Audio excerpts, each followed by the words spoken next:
Hey, in this video I'm going to review the Kicking Horse coffee, and this is the Grizzly Claw blend, and it is a dark roast.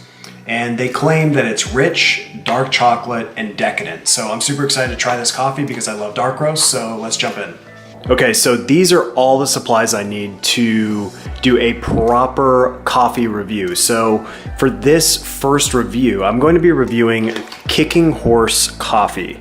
And this is a very popular coffee, not only in stores like your local grocery store, it's also in Target, but it's also on Amazon. And so this is a very popular coffee, and I've actually never tried it before. So I'm gonna be brewing this coffee up, and I'm gonna try to do it in the best way that I can. I am not a barista by any stretch of the imagination, but I'm decent at making coffee. So I think I can give a pretty good analysis of this coffee, and I'm someone who definitely enjoys dark roast, so I'm super excited to try this out. So the first thing here that I'll be using is filtered water. And it's super important to use filtered water because water composes the majority of your coffee. So you want to be using really good water. So I just use our big Brita filter to use filtered water. And then I'll be putting the filtered water into this kettle so that I can get the right temperature for the coffee. And so there's kind of an art to getting the right temperature. Traditionally, the ideal temperature for good coffee is about 200 degrees. So the beauty of this kettle is actually shows you exactly where it needs to be before you pour it onto the actual coffee grains. And then of course, this is the coffee we'll be using, which is the Kicking Horse coffee. And then I'm gonna be using this grinder that I bought on Amazon. Nothing special about it, it's just a traditional grinder. Throw the beans in here, hit the button, and it will grind everything up. And then this is just a filter that I'll be putting in the Chemex to brew the coffee essentially. So, and I really love this Chemex, and I didn't even really know this exists until I saw someone else using it. And I honestly use it religiously now because it's so incredibly good, and the coffee comes out so well when you use this. And it doesn't look like anything special. It actually looks kind of like a flower vase, but when everything comes together, it makes one of the best cups of coffee that you'll probably ever have.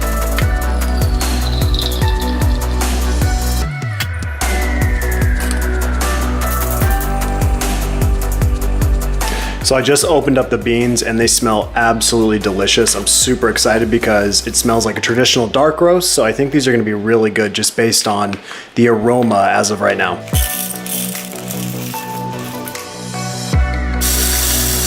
So I filled it up way too high and got it everywhere, but I grinded the beans pretty finely. I probably didn't need to grind it that much, but that's okay. This is probably fine for a Chemex, but you wouldn't want it to be this fine for a French press because it would get all caught up in the filter. But this is also a cool thing to get if you have a bean grinder, because then you can clean up stuff. So like, for example, I made a huge mess over here. And so now this is all over the place. So don't do what I did and fill it up too high. So the water is about ready. It's currently steaming, and I think the temperature is at about 212 degrees. So I turned off, just smoked it up there.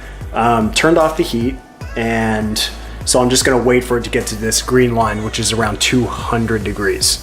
So I'm being much more descriptive for this first review, but don't worry, I won't go through this process every single time that I do a review, but I just kind of want to show you what I'm doing. And there are going to be times where I'm going to use different brewing methods. So I'll use the Chemex a lot of the time, but also use just a French press, or I'll even use just a traditional drip coffee maker so I can see the difference in taste. So what I'm going to do is I'm just going to use this tablespoon that I use for all my coffee, try to get 2 tablespoons out of here, and then put that in there. So that's basically it for the Chemex. You just put the filter in, which the filter can be kind of annoying, so maybe I'll have to do a tutorial on how to figure it out. But when I first got this device, it took me like 10 minutes to figure it out. Then I had to Google it, so that was really embarrassing. Okay, so the first part of this process is to pour water evenly across the grains, then let it sit for about 30 seconds or so. Okay, so I did a pretty terrible pour, so I'm just gonna go ahead and do the actual pour here. And basically, I try to fill it up as high as I can.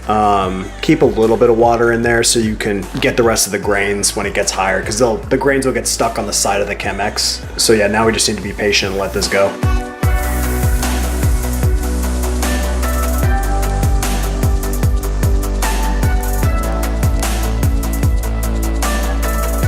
Okay, so this first sip I'll be having here will be just straight black coffee. And I just want to see how it tastes black, because you can get a pretty good feel of how the coffee is just from tasting it black. I don't prefer drinking black coffee. I really like using creamer. In fact, this is the creamer I like using, is this Natural Bliss almond milk all natural creamer. And I love hazelnut creamer. And I used to drink the really chemical based one from Coffee Mate, but this one is a lot healthier. It has a lot less ingredients, probably a little bit better for my health, I would say. And so I use this to make my coffee amazing. And I don't think there's anything wrong with using creamer. I think some people get a little crazy about the fact that you shouldn't use creamer if you're a real like coffee connoisseur, but I don't follow that rule. So I love this creamer and definitely highly recommend it. So maybe I'll do a review on this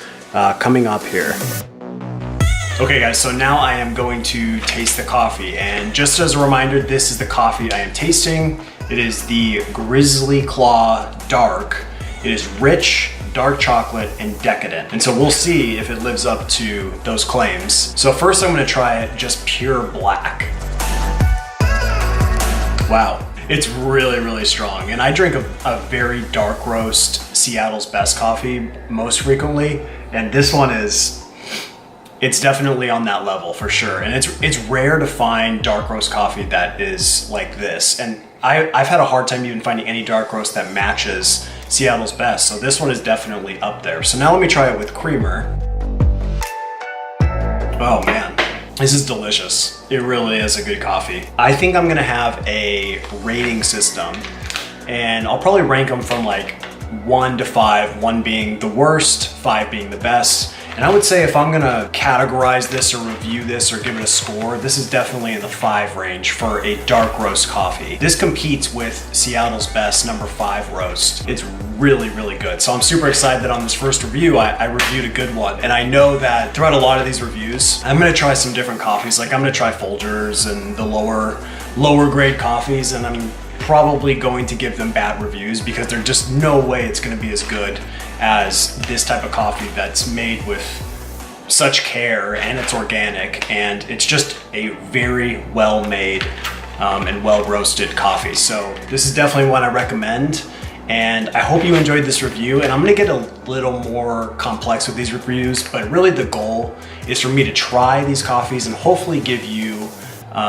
the best information so that you can make an educated buying decision. I hope you enjoyed this, and if you like this video, please give it a big thumbs up. Leave a comment below if you have any comments about this coffee or if you've tried this coffee before. And please subscribe to my channel, because I'm gonna start doing some giveaways where I'm just gonna send people free coffee. Whoever's most active on my YouTube channel and active on my blog, I'll be sending you guys free coffee. And like I said, these will get more structured and better as we go along, but I'm just trying to figure out the format right now because this is a very new blog/vlog. So thank you so much for watching, and I will see you in the next video.